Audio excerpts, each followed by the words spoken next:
श्री कृष्ण गोविंद हरे मुरारी, हे नाथ नारायण वासुदेवा। हे नाथ नारायण वासुदेवो, हे नाथ नारायण वासुदेवा, हे नाथ नारायण वासुदेवा। हरिओम। आज फिर एक बार आपके साथ संवाद, आपके मन की बात और हमारे मन की बात। प्रभु जी, आप लोगों के सीधे सीधे प्रश्न आते हैं और लिखा होता है कि आप सीधे सीधे उत्तर नहीं देते। प्रश्न है, आजकल जो दुनिया में माहौल है युद्ध का, ये कब तक चलेगा और क्या इसका भविष्य है? क्या कोरोना दोबारा लौट कर आएगा?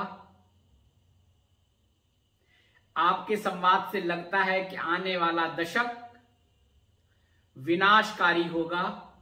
तब हमें क्या करना है, कैसे आवागमन से मुक्त होना है, कैसे मोक्ष प्राप्त करना है, सीधे सीधे बताइए।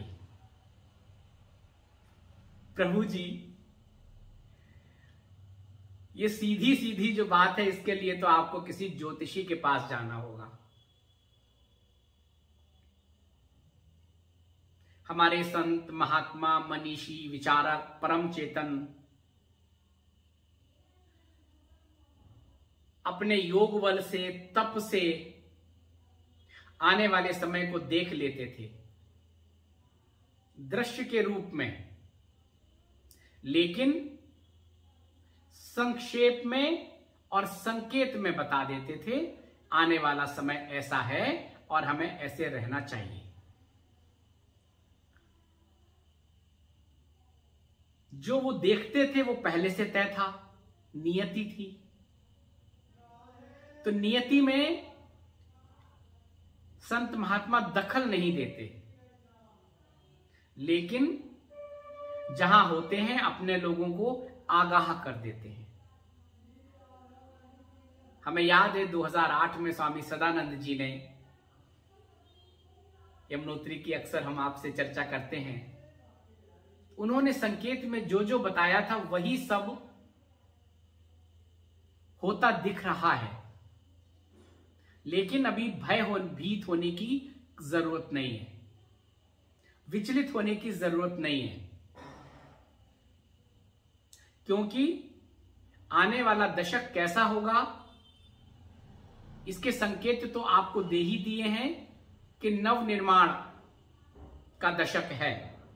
तो नव निर्माण के लिए सफाई तो होनी ही है, और ये सफाई दीपावली की तरह होनी है, जिसमें हम सारे घर का कूड़ा करकट निकाल के बाहर फेंक देते हैं, और सब घरों का जब इकट्ठा होता है तो उसमें स्वाहा कर देते हैं।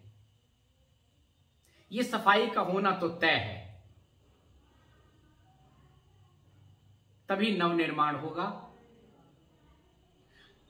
रही युद्ध की बात, तो प्रभु जी ये तो अभी संकेत है, भूमिका है। सब जगह अभी बिखरा हुआ है, पूरी दुनिया के लोग बिखरे हुए हैं, देश बिखरे हुए हैं। अभी ये जो कुछ हो रहा है, इससे अभी विश्व युद्ध होने नहीं जा रहा। इसमें एटमी हथियारों से दुनिया का विनाश होने के संकेत नहीं है। लेकिन इतना है कि ये जो कुछ भी हो रहा है 15 दिन, महीने भर, उसके बाद पूरी दुनिया के लोग अलग अलग गुटों में एक हो जाएंगे। 3 धुरी बन जाएंगी पूरी दुनिया में, देशों की 3 ग्रुप बन जाएंगे, और ये युद्ध से लोगों को लगेगा कि अब हमें क्या करना है, अपनी सुरक्षा करनी है। और दूसरा हमारे ऊपर आक्रमण करे तो हमें कैसे उसको बचाना है, और जरूरत पड़े तो हमें भी आक्रमण करना है। अकेले तो नहीं कर सकते, तब अलग अलग लोग, लाइक माइंडेड लोग मजबूरी में किसी तरह से 3 ग्रुप बन जाएंगे। ऐसे संकेत हैं, आगे के लिए संकेत हैं। अभी कोई न्यूक्लियर वॉर नहीं होने जा रही है, सब खत्म होने नहीं जा रहा है, प्रलय होने नहीं जा रही है। ये तो केवल संकेत मात्र है। और ये जो भी कुछ हो रहा है, ये तो बदले की कार्यवाही है। ये तो सदियों से देखो होता चला आ रहा है। हम बदला लेने के लिए पहले मजबूत होते हैं और फिर बदला लेते हैं, पूर्वाग्रह से ग्रस्त रहते हैं। ये तो अपने घर परिवार में भी होता है। आप देख लीजिए, घर परिवार में हमारे अपने ही लोग हैं, कहीं कुछ हुआ, मनमुटाव हुआ, द्वेष हुआ, कोई अलग हो गया, अलग किया गया या अलग हो गया, तो उसके मन में एक गांठ बन गई कि इन्होंने हमसे, इनको अलग करा दिया या हमने कर दिया। अब जो कमजोर है वो शांत बैठ जाएगा, लेकिन गांठ तो बनी हुई है। जब वो मजबूत होगा, उसे अवसर मिलेगा तो वो वार करने से तो नहीं चूकेगा। हमारे घर परिवार में भी ऐसा होता रहता है, आप देख लीजिए, समाज में भी होता है।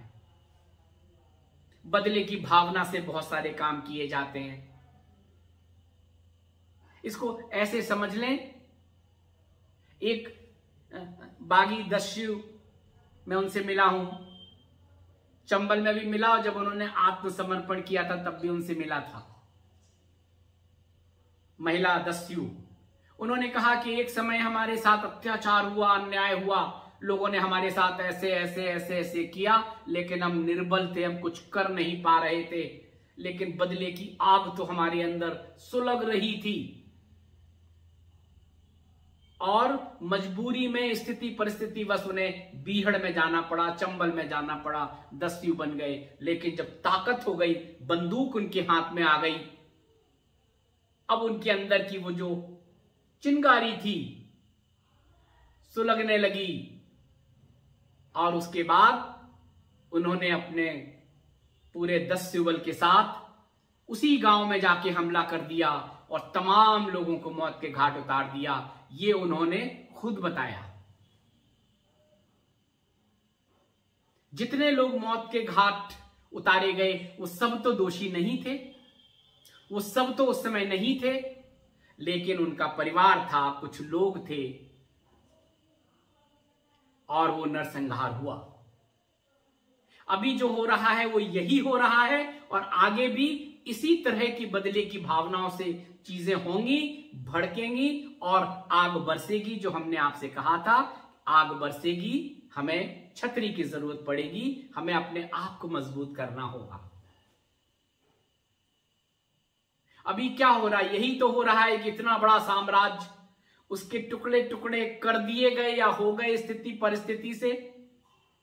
कुछ जो टुकड़े अलग हुए हैं वो अब हमें खतरा दिखाई दे रहे हैं, क्योंकि हमें लग रहा है हमारा दुश्मन उसका इस्तेमाल करके हम पर भारी पड़ सकता है। इसलिए हम इसको या तो अपने में मिला लें या वो हमारा जैसा कहें वैसा करे। इतने वर्षों बाद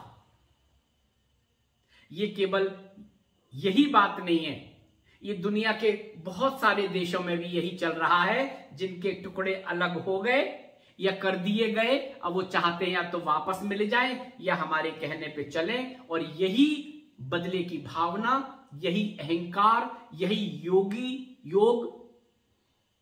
और यही ताकत दिखाने का जो तरीका है, वही आगे आके एक बड़ा स्वरूप धारण करेगा आने वाले दशक में। ये तो संकेत मिल रहे हैं। और गेहूं के साथ घुन पिसता है तो जाहिर है कि आम लोगों को आवागमन की गति बहुत तीव्र हो जाएगी। यही तो हो रहा है प्रभु जी अभी। इसके लिए भविष्यवाणी नहीं करी जा सकती, कितने दिन चलेगा, क्या होगा। लेकिन यह है, अभी विचलित होने की जरूरत नहीं है, भयभीत होने की जरूरत नहीं है। ये कुछ समय चलेगा, शांत हो जाएगा, उसके बाद सब जोड़ तोड़ में लग जाएंगे कि दोबारा ऐसी स्थिति ना हो। उसके लिए अपनी अपनी ताकत बढ़ाएंगे, अपने अपने ग्रुप बनाएंगे, चीजें होंगी। लेकिन बात निकली है तो दूर तलक जाएगी। कल भी कहा था, आज भी कह रहे हैं, ये सब शांत होने वाला नहीं है। ये चिंगारी के ऊपर अभी राख दब जाएगी, लेकिन वो चिंगारी है वो तो कल भड़केगी ही, आग बरसेगी ही, इतना तो तय है। अब रही कोरोना की बात, कोरोना की भी कोई भविष्यवाणी नहीं की जा सकती। ये तो हम बार बार कोरोना का इसलिए नाम लेते हैं कि एक ऐसे वायरस, ये भी आप देखो पिछले दशकों से देखो इस तरह की चीजें आती रही हैं, आवागमन बढ़ता रहा है, जाती रही हैं, लेकिन इसको अभी जाने में समय लगेगा। इसके नए नए स्वरूप और रूपों में ये किसी न किसी रूप में आता रहेगा, कभी तीव्रता से, कभी शालीनता से, लेकिन आगे जाके वायु का भी प्रकोप दिखाई दे रहा है। जल का, अग्नि का, भूमि का और वायु का, तो ये वायु के वाहक बनेंगे और इस तरह के रासायनिक कुछ चीजें कुछ देशों ने इजाद की हैं, उसका हमला होगा, उसका प्रयोग होगा, तब वायु का प्रकोप हमें दिखाई देगा। इसलिए हम कहते हैं प्रकृति संतुलन बनाने का प्रयास कर रही है। वायु, अग्नि, जल और पृथ्वी, चारों का प्रकोप।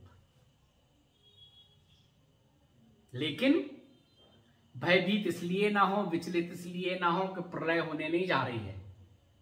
तब क्या है, छतरी की बात क्या है, शरणागत भाव आ जाए।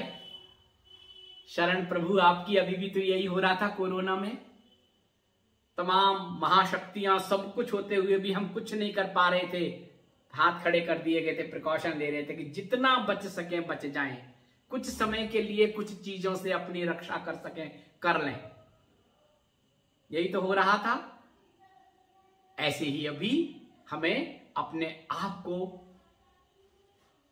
मजबूत करना है, उसकी शरण लेना है, भजन करना है, श्वास प्रश्वास में उसी को करना है। प्रभु जो हो सो हो, कल जो हो सो हो। अभी हमसे कोई ऐसा कर्म ना हो, अभी हमसे कुछ ऐसा ना हो, हम इस बदले की भावना को जो दिख रही है दुनिया में, हम कम से कम उससे मुक्त रहें। हम अपने परिजनों से, अपने आसपास के लोगों से, अपने परिवार में किसी के साथ बदले की भावना से कोई कार्य ना करें, क्योंकि उसका परिणाम तो अहितकर होता है दोनों के लिए, हम दुनिया में देख रहे हैं। तो हम अपने घर से ही शुरू कर दें। हम किसी के साथ बदले की भावना से कोई काम ना करें, ईर्ष्या और द्वेष से हम कोई काम ना करें, प्रेममय रहें। अगर हमसे जाने अनजाने कुछ गलती हो गई है तो हम उसका प्रायश्चित कर लें। कि मन में कोई गांठ है तो उस गांठ को हम अपने प्रयास करके उसे दूर करने का प्रयास कर लें, हम उसे दूर कर लें। ये भी एक कार्य होगा। आने वाले समय में हम निश्चिंत होकर रह सकेंगे, ना उसके मन में पूर्वाग्रह होगा, ना हमारे मन में होगा। ऐसा तो हम कर सकते हैं। अब रही मोक्ष की बात कि मोक्ष कैसे प्राप्त हो, आवागमन से मुक्ति कैसे हो। प्रभु जी इसके लिए तो बहुत सारे संवाद हैं, आप देख लीजिए। पहले समझ तो लीजिए मोक्ष है क्या, आवागमन से क्यों मुक्त होना चाहते हैं, और ये आपके हाथ में तो नहीं है। फिर ऐसे भी प्रश्न आते हैं कि हम कौन सा रास्ता पकड़ें, भक्ति मार्ग में है तो आगे क्या करें, ज्ञान में आगे क्या करें, कर्म में आगे क्या करें, योग है इसमें आगे क्या करें, कौन सा रास्ता सुगम है, सरल है, शॉर्टकट बता दीजिए कि हम उस मोक्ष को प्राप्त कर लें। प्रभु जी ये सब हमारी व्यवस्था है, सारे रास्ते हाईवे पर जाते हैं, कल भी बताया था। ईश्वर का नियम तो पूरी दुनिया के लिए एक है। ईश्वरीय नियम, आप किसी भी देश में, पृथ्वी के किसी भी हिस्से में चले जाएं, ईश्वरीय नियम तो अलग है, उसके पाप पुण्य की परिभाषा तो अलग है, कई बार बताई है। उन ईश्वरीय नियमों का हमें पालन करना है, तब हमें ईश्वर को जानना है। बताया था ना भगवान के बारे में भी, प्रकृति के 5 तत्व, 5 अक्षर, भगवान। विषयांतर हो जाएगा, फिर आप कहेंगे कि उस पर चर्चा करने लगे। तो आने वाले समय नवनिर्माण होगा, लेकिन सफाई भी होगी। ये प्रश्न का उत्तर आपको मिल गया होगा। इसके संकेत तो मिल रहे हैं अभी, और अभी जो 1 महीना है ना, इस 1 महीने में और क्लैरिटी आ जाएगी। इंतजार कीजिए 1 महीने तक, जब हमारे एकांतवास में जाने का समय होगा, तब तक स्थितियां और क्लियर हो जाएंगी। अभी से 1 महीना, मार्च के 25 दिन और पहले सप्ताह में फिर आपको संवाद में और क्लैरिटी कर देंगे आने वाला समय कैसा होगा। और श्री बाबा जी का निर्देश मिला तो वो जो 2 वीडियो या 3 वीडियो अभी शेष है ना भविष्यवाणी वाले, उनको पूरा कर देंगे एकांतवास में जाने से पहले। ये तो पहले प्रश्न का उत्तर हो गया। कोरोना के बारे में बता ही दिया। ये अभी जा नहीं रहा है, किसी किसी रूप में आता रहेगा। इसकी स्थिति भी 1 महीने में थोड़ा सा क्लैरिटी आ जाएगी, इसके बारे में भी हम आपको बता देंगे।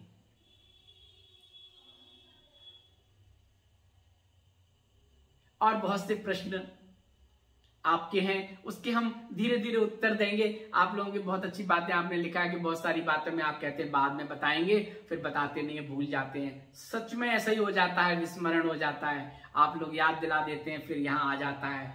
अभी हाल की बात है, बताया था कि शिव तत्व क्या है, शिव और शंकर में क्या अंतर है शिवरात्रि वाले दिन। तो लोगों ने पूछा कि अभी तक आपने बताया नहीं कि शिव और शंकर में क्या अंतर है। तो बहुत जल्दी मेरे स्मरण में है, बहुत जल्दी इस पर हम लोग चर्चा करेंगे। शायद इसके बाद उसी विषय पे चर्चा कर लेंगे। और ये भी मैसेज आता है कि आप जाने की बात मत किया करें एकांतवास में। प्रभु जी जा ही नहीं पा रहे हैं, कोई ना कोई अवरोध बन जाता है। बाबा जी कुछ ना कुछ शेष करके कि अभी ये शेष है, ये शेष है, और शेष में ही हम ब्रह्मांड में रहते हैं, सबसे जुड़े रहते हैं। ऐसा है प्रभु जी। अब आपका जो तीसरा प्रश्न है, उस पर थोड़ा सी बात कर लेते हैं, चर्चा कर लेते हैं, और फिर कल फिर किसी विषय पर संवाद करेंगे। अलग अलग तरह से लोग पूछते हैं। कुछ लोग भक्ति मार्ग में हैं, कुछ ज्ञान में हैं, कुछ कर्मयोगी हैं, कुछ योग मार्ग में हैं। सभी तरह के लोग तो जुड़े हैं इस परिवार में। जो भक्ति में वो भी पूछते हैं कि अब हम क्या करें, ध्यान में कैसे जाएं, ध्यान कैसे करें।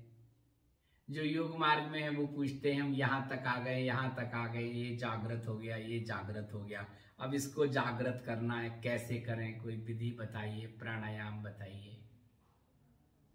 ज्ञान मार्ग में कहते हैं पढ़ तो लिया है, सब समझ तो लिया है, सब कुछ जान लिया है, लेकिन अब उसको आत्मसात कैसे करें, उसके लिए क्या करें। सब करने पर जोर देते हैं, करने पर प्रभु जी। और पूछते हैं कि आगे कैसे बढ़ें, क्या करके बढ़ें। प्रभु जी इस प्रश्न का उत्तर देना भी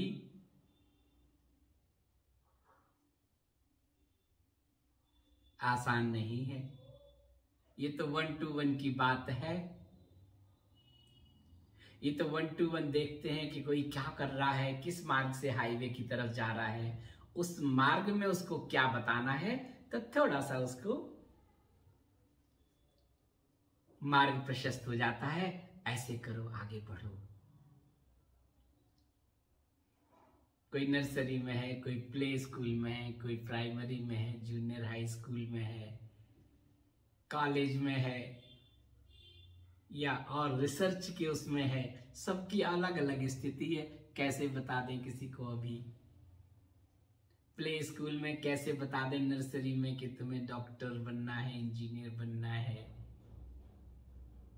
MBA करना है, CA करना है, कारोबारी बनना है, और कुछ करना है। प्रभु जी, सच तो ये है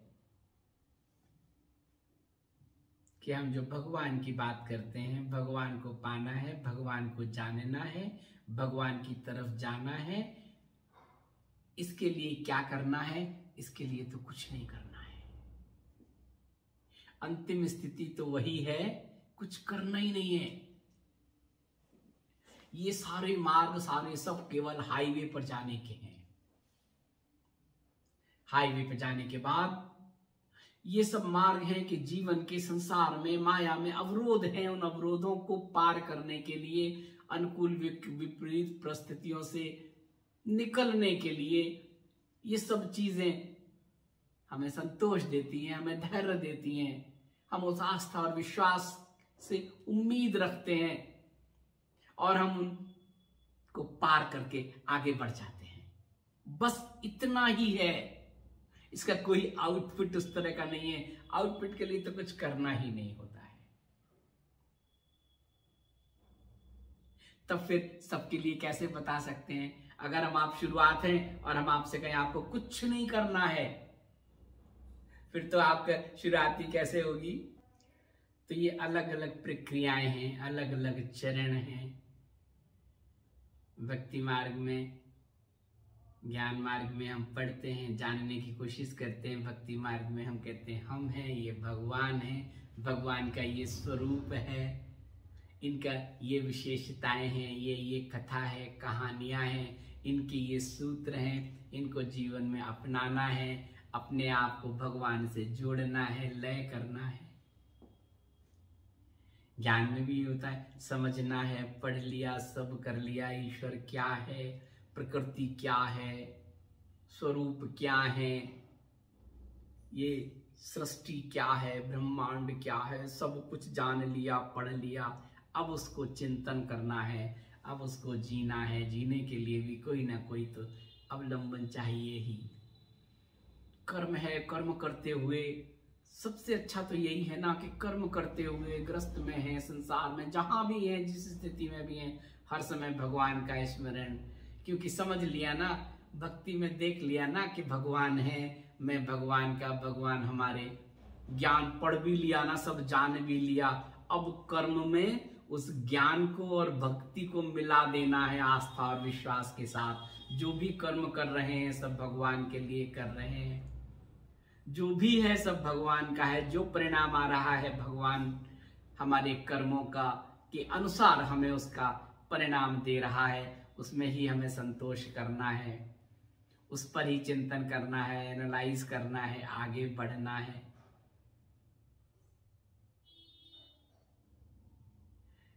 अब आत्मसात करना है, अब अंदर जाना है। सब जान लिया ना, भक्ति भी, ज्ञान भी, कर्म भी, सब अब अंदर जाना है। ध्यान की भी कुछ प्रक्रियाएं हैं, कुछ प्राणायाम हैं। ये सब क्या है? ये भी वार्म अप प्रक्रियाएं हैं शुरू में, अपने आप को बिठाने के लिए। जैसे भक्ति के लिए स्वरूप चाहिए, ज्ञान के लिए ज्ञान की पुस्तकें चाहिए, संवाद चाहिए, गुरु चाहिए, बताने वाला चाहिए। कर्म के लिए भी संसार में उतरना होता है, चीजों को देखना होता है। उनसे जूझने के लिए अगर हम भगवान का सहारा लेते हैं तो आसान हो जाता है, एक भाव हो जाता है, धैर्य आ जाता है, उम्मीद बढ़ जाती है। ये सब तो हमारे कर्म हैं, कार्मिक अकाउंट है, हमें इससे बाहर निकलना है। ऐसे ही ध्यान में प्रक्रियाएं हैं, प्राणायाम है, चीजें हैं। बैठना है, 45 मिनट तक बैठना है, पहले श्वास प्रश्वास पर कुछ करना है, उसके बाद बैठ जाना है। धीरे धीरे जब आप अभ्यस्त होते जाएंगे, उसके बाद क्या करना है? कुछ नहीं करना है। हाईवे पे पहुंचने के बाद तो किसी को कुछ नहीं करना है। ऑटो मोड पर गाड़ी आ जाती है, अपने आप ही गति बढ़ जाती है स्वतः ही। ये वाले हाईवे नहीं, और सुपर हाईवे की बात कर रहे हैं। रेड लाइट नहीं, ब्रेकर नहीं, अवरोध नहीं, ईंधन नहीं डालना है। ऑटो मोड है, प्रकृति से संचालित है, बस कुछ करना ही नहीं है। अब जिसकी जैसी स्थिति हो वो अपने आप को वहां पर देख ले। भक्ति मार्ग पर है, किस स्थिति पर है उसी स्थिति से आगे बढ़ जाएं। ज्ञान मार्ग पर है, क्या क्या जान लिया, क्या क्या कुछ कर लिया, उसी हिसाब से आगे बढ़ जाएं। कर्म क्षेत्र में है, गृहस्थ में है, संसार में है, अपने आप को सब भगवान का, भगवान हमारे, हर काम भगवान का, परिणाम भी जो आया भगवान ने आत्मसात किया। अपने बुद्धि और विवेक से निर्णय लेना है, आगे बढ़ना है। योग मार्ग पर है, ध्यान में है, अलग स्थितियां हैं, परिस्थितियां, उनको अनुभूति करना है। ध्यान के मतलब अनुभूतियां शुरू हो गई अब, और उसके बाद कुछ नहीं करना है। बस कुछ नहीं करने से शुरू हुआ था, अंत भी कुछ नहीं करना है। शुरुआत में क्या करते हैं, जब बताते हैं घर में बालक आता है, कुछ आता, क्या करता, कुछ नहीं करता, उसे कुछ पता ही नहीं है। चाहे वो किसी भी वर्ग में, किसी भी धर्म में, किसी भी देश में, किसी भी कहीं जन्म ले ले, सब रास्ते तो हाईवे के हैं ना, लेकिन उसे तो कुछ नहीं आता, जीरो से शुरू करता है।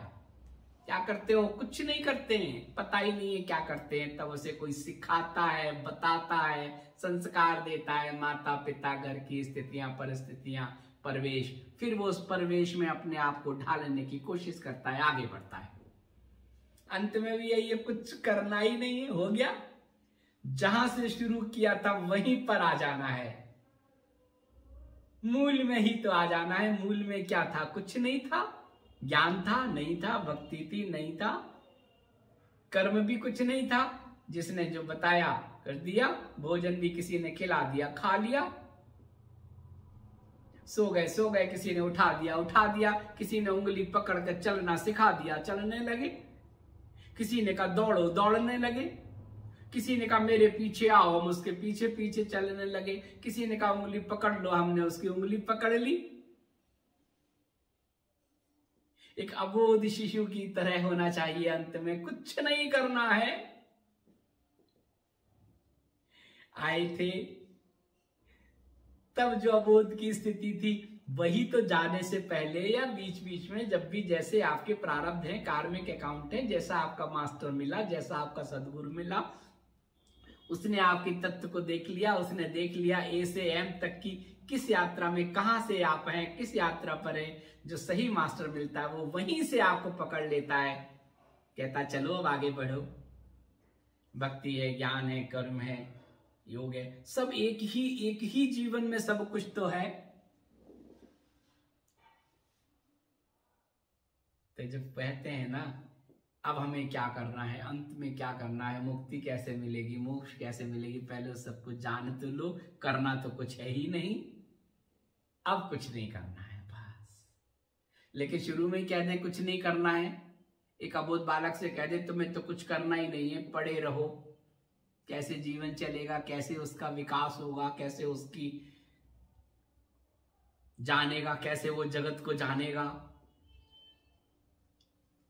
इसीलिए मास्टर चाहिए, इसीलिए माता पिता कहते हैं ना कि कोई चाहिए।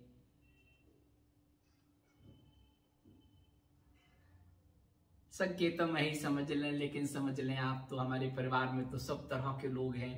भक्ति मार्ग के प्ले स्कूल में भी हैं, भक्ति मार्ग के ऐसे भी हैं, और मार्गों में ऐसे भी हैं, और शुरुआत करने वाले भी हैं। अंत में वही पूछते हैं कि मोक्ष कैसे मिलेगी, सब मिलेगी। बता तो दिया, पहले मोक्ष को समझ तो लें, क्या है समझ लेंगे तो फिर कुछ करना ही नहीं है उसके लिए। ये बात है प्रभु जी।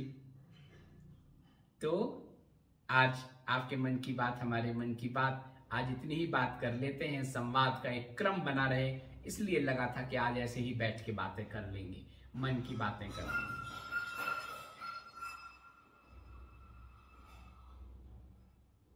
देश और दुनिया में जो हो रहा है युद्ध, जिस तरफ जा रहा है,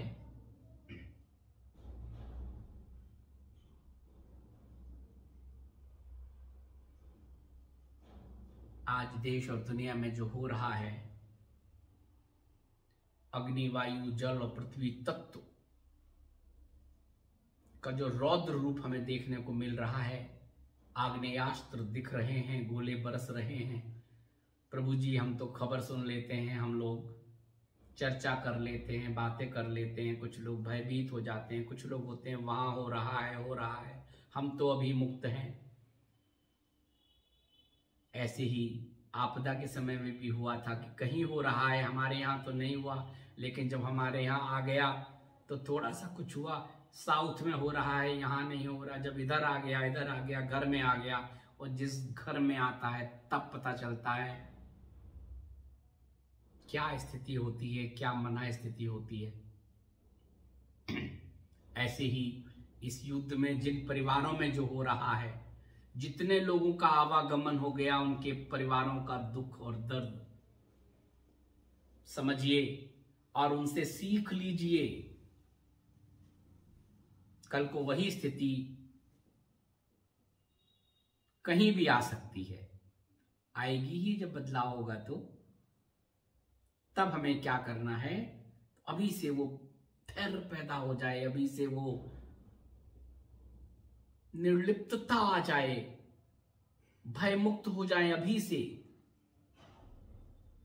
जिन परिवारों में जो घट रहा है, हमारे बहुत सारे भारतीय बच्चे सब वहां जो पढ़ रहे हैं, ज्यादातर तो मेडिकल की पढ़ाई कर रहे थे,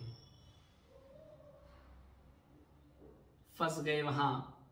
उनके परिवारों का यहाँ क्या हाल था आप देख रहे थे, देखा होगा आपने, या वहां जिस पर बीती होगी वही जानता होगा। हर रात नींद नहीं आती होगी, कब क्या होगा उसमें रहते होंगे।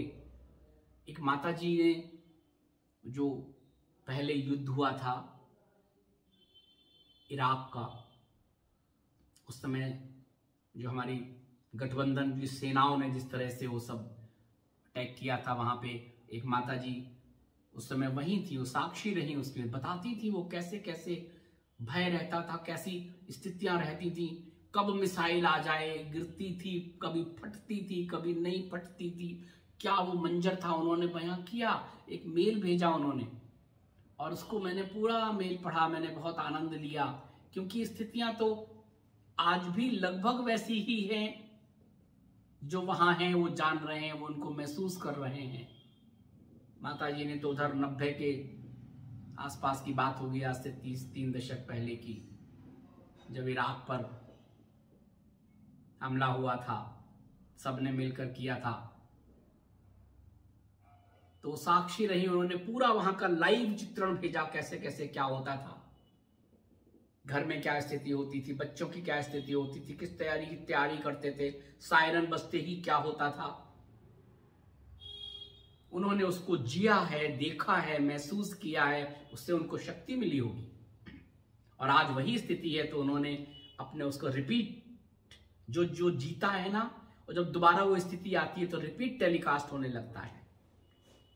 भले ही देश दूसरा हो गया हो, भले ही कारण दूसरा हो गया हो, लेकिन स्थितियां परिस्थितियां तो वही है, युद्ध भूमि वही है, आग्नेयास्त्र वही है।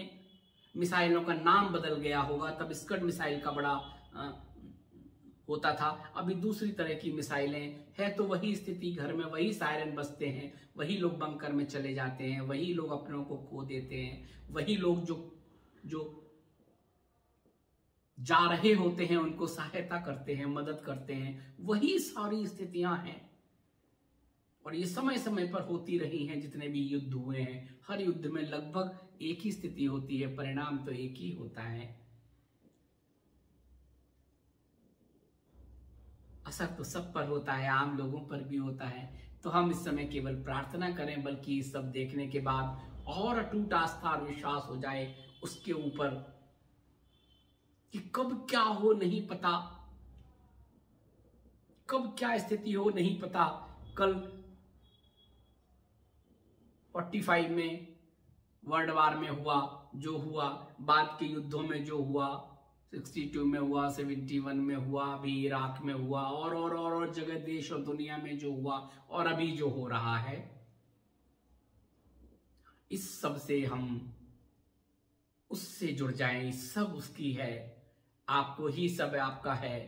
हमारे अंदर धैर्य दें, आपकी छत्र छाया में रहें। ये आपदा हो या युद्ध हो, दोनों ही स्थितियों में अगर आवागमन भी हो तो ये सब आपकी ही है। हमें तो शक्ति दें। अगर ये हमारे परिवार तक आ जाए तो हमें उसका सामना करने की शक्ति दें। और हम किसी के लिए क्या कर सकते हैं, इसके लिए हमें शक्ति दें, धैर्य दें, शांति दें।